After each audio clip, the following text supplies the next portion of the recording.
ETF index mutual funds నేర్చుకుని stock మార్కెట్లో రాణించాలనుకుంటున్నారా? వెంటనే ఈ నెంబర్కి కాల్ చేయండి.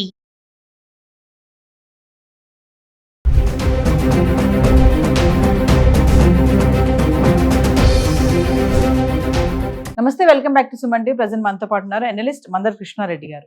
నమస్తే సార్. నమస్తే అమ్మా. సార్, బంగారం వెండి ధరలు మరి గత వారం రోజులుగా అయితే తగ్గుముఖం పట్టాయి. మళ్ళీ చూసుకుంటే ఒక 2 రోజుల నుంచి కొంచెం పెరుగుతుంది. ఇప్పుడు పెళ్లిళ్ళ సీజన్ వస్తుంది. మరి ఈ టైంలో మళ్ళీ పెరగడం అంటే అసలు కారణాలు ఏంటంటారు? బంగారం గురించి ముందు మనం మాట్లాడుకుందాం. బంగారంలో తేడాలు రావడానికి ప్రపంచ పరిస్థితులు ఒక రకమైన కారణం. అలజడి, ఒకవైపున ఇరాన్ అమెరికా యుద్ధం ఏ క్షణంలో అయినా ప్రారంభం అవుతుందనే భయాలు, రష్యా యుక్రెయిన్ యుద్ధం ఇంకా ముగిసిపోలేదు, గల్ఫ్ దేశాల్లో కూడా ఇంకా కొంత అలజడి ఉంది. ఇలాంటి పరిస్థితుల్లో ఫ్లక్చువేషన్ ఉండటం అనేది చాలా కామన్ అయిన విషయం. తాత్కాలికంగా కొంచెం పెరగడం తగ్గడం అనేది జరుగుతూ ఉంటుంది. బట్ మేధావులు చెప్తున్నది 2 విషయాలు చెప్తున్నారు. ఒకటి, ఎవరైనా బంగారం కొనుక్కోదలుచుకుంటే ఇది రైట్ టైం అంటున్నారు. ఇంతకన్నా పెద్దగా తగ్గే అవకాశాలు ఉండకపోవచ్చు. ఓ 10,000, 20,000, 25,000 తగ్గినా మళ్ళీ పెరిగిపోతుంది. ఈ సంవత్సరం చివరి నాటికి ఖచ్చితంగా ఇది 3 లక్షల పైనే తప్ప అంతకన్నా తక్కువ అయితే ఎట్టి పరిస్థితిలో ఉండదు. కాబట్టి ఇప్పుడు 1,50,000, 1,59,000 మధ్యలో ఉన్నటువంటి పరిస్థితిలో ఇప్పుడు కొనుక్కున్నట్టయితే ఖచ్చితంగా డబల్, కనీసం సంవత్సరం చివరి నాటికి 2 పెరిగే అవకాశం ఉంటుంది అనేది వాళ్ళ వాదన. అయితే ఒక సందర్భంలో మాత్రమే బంగారం విలువ మ్యాక్సిమం పడిపోయే అవకాశం ఉంటుందనేది మేధావులు చెప్తున్న మాట.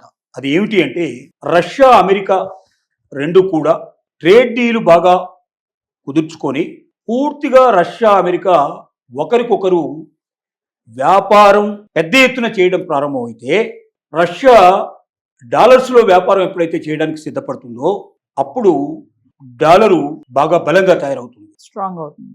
బంగారం బాగా పడిపోయే అవకాశం ఉంది. ₹1,00,000 లోపల పడిపోయినా కూడా ఆశ్చర్యపడాల్సిన. అంటే డాలర్ స్ట్రాంగ్ అవుతే బంగారం రేట్ పడిపోతుంది. డాలర్ ఎప్పుడైతే వీక్గా ఉంటుందో బంగారం రేటు పెరిగిపోతుంది. అయితే రష్యా అమెరికా 2 అంత భారీ ఎత్తున వ్యాపారం చేస్తాయా, రష్యా డాలర్కి వాల్యూ ఇస్తుందా అనేది ఒక పెద్ద ప్రశ్న. ఎందుకంటే ప్రపంచ దేశాల్లో రష్యా చాలా కామ్గా క్వైట్గా ఉంది ప్రజెంట్గా. యుక్రెయిన్ యుద్ధం క్లియర్ అయిపోతే దాని మీద ఉండేటువంటివి అన్ని ప్రతిబంధకాలు తొలగిపోతాయి. ప్రపంచంలో అన్ని దేశాలు దాంతో వ్యాపారం చేయడం మొదలు పెడతాయి. ఆ రకంగా ఒక స్థిరమైన పరిస్థితులకు అది వస్తుందని నమ్మకంతో అది ఉంది. కానీ అమెరికన్ డాలర్ బాగా వీక్ అయ్యే లక్షణాలు చాలా కనపడుతున్నాయి. ఒకవేళ ఇరాన్ యుద్ధం అంటూ వస్తే, ఇరాన్తో అమెరికా యుద్ధం ఈరోజు రేపు అన్నట్టుగా ఉంది. యుద్ధం ప్రారంభమై యుద్ధం పెరిగిపోతే మాత్రం అమెరికా చాలా వీక్ అయిపోతుంది. అమెరికన్ డాలర్ ఎంత వీక్ అయిపోతుందంటే 30% 40% పడిపోయే అవకాశం. అలా అమెరికన్ డాలర్ ఒకవేళ 30-40% పడిపోయే పరిస్థితి ఏర్పడితే మాత్రం బంగారం రేటు విపరీతంగా పెరిగిపోయే అవకాశం. అది 3 లక్షలు కాదు కదా, 10 లక్షలు అయినా కూడా ఆశ్చర్యపడాల్సిన అవసరం. సో కాబట్టి బంగారం పెరుగుదల అనేది వీటన్నిటి మీద ఆధారపడిన పరిస్థితి. తాత్కాలికంగా 10,000, 5,000, 20,000 తేడా వచ్చినట్లు మాత్రంలో బంగారం ఏదో పడిపోతుందని భయపడాల్సిన అవసరం లేదు. ఎట్టి పరిస్థితుల్లో సంవత్సరం చివరి నాటికి 3 లక్షల పైనే తప్ప 3 లక్షల లోపల ఉండదని నిపుణులైనట్లు వాళ్ళు మ్యాక్సిమంగా చెప్తున్నారు. దీన్ని దృష్టిలో పెట్టుకొని బంగారం కొనాలా అక్కర్లేదనేది డిసైడ్ చేసుకోవాల్సిందిగా మనం చెప్తున్నాం. ఇంకా వెండి గురించి మాట్లాడుకుంటే సార్, ఈ రోజు మరి 2,90,000 అయితే రావడం చూస్తున్నాం. అంటే ఈ రోజు 20,000 పెరిగింది వెండి. వెండి కూడా ఒక్కోసారి 10-15,000 పెరుగుతుంది, 15,000 తగ్గుతుంది. ఇట్లా 2 రకాలు మనం చూస్తూనే ఉన్నాం. మరీ ఘోరంగా 7 లక్షల లోపల పడిపోయే పరిస్థితి మనకి ఇంతవరకు కలగలేదు. 2.5 పైనే నడుస్తుంది తప్ప అందుకని తక్కువైతే లేదు కదా. సో వెండి మాత్రం పెరిగి తీరుతుంది, ఖచ్చితంగా పెరిగి తీరుతుంది. ఎందుకంటే వెండి యొక్క అవసరాలు రోజు రోజుకు పెరుగుతున్నాయి. బంగారం కానీ వెండి కానీ కొత్తగా ఏదైనా ఒక సోర్సు ఎక్కడైనా తీయడానికి, లోహాన్ని బయటికి తీసి దాన్ని పనికొచ్చేటట్టుగా ప్రోడక్ట్ రూపంలో బయటికి పంపించాలంటే 10 ఏళ్ల నుంచి 30 ఏళ్ళు టైం పడుతుందట. మినిమం 10 years, మ్యాక్సిమం 30 years పడుతుంది.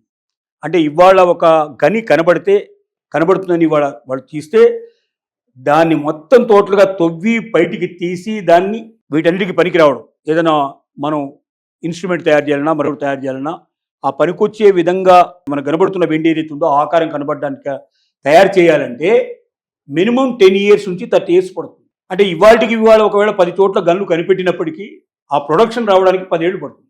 అంటే ఇప్పట్లో ఉన్నదానితోటే మనం సర్దుకోవాలి తప్ప కొత్తది రాదు. ఉన్నదానికన్నా 100 రెట్లు ఎక్కువ డిమాండ్ పెరిగింది.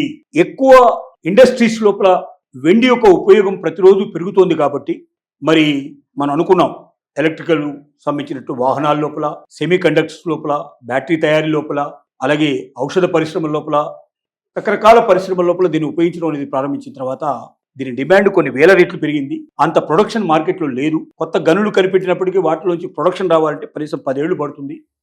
కాబట్టి డిమాండ్ అండ్ సప్లై కింద తీసుకుంటే వెండి పెరిగి తీరాల్సిందే తప్ప ఇంకొక మార్గం లేదు. కాబట్టి వెండి కొనుక్కునే వాళ్ళు కానీ వెండి దాచుకున్న వాళ్ళు కానీ భయపడాల్సిన అవసరం లేదు. భవిష్యత్తు వెండిదే బాగా పెరుగుతుంది, విపరీతంగా పెరిగే అవకాశాలు ఉన్నాయని మాత్రం మనం చెప్పగలం. Thank you sir.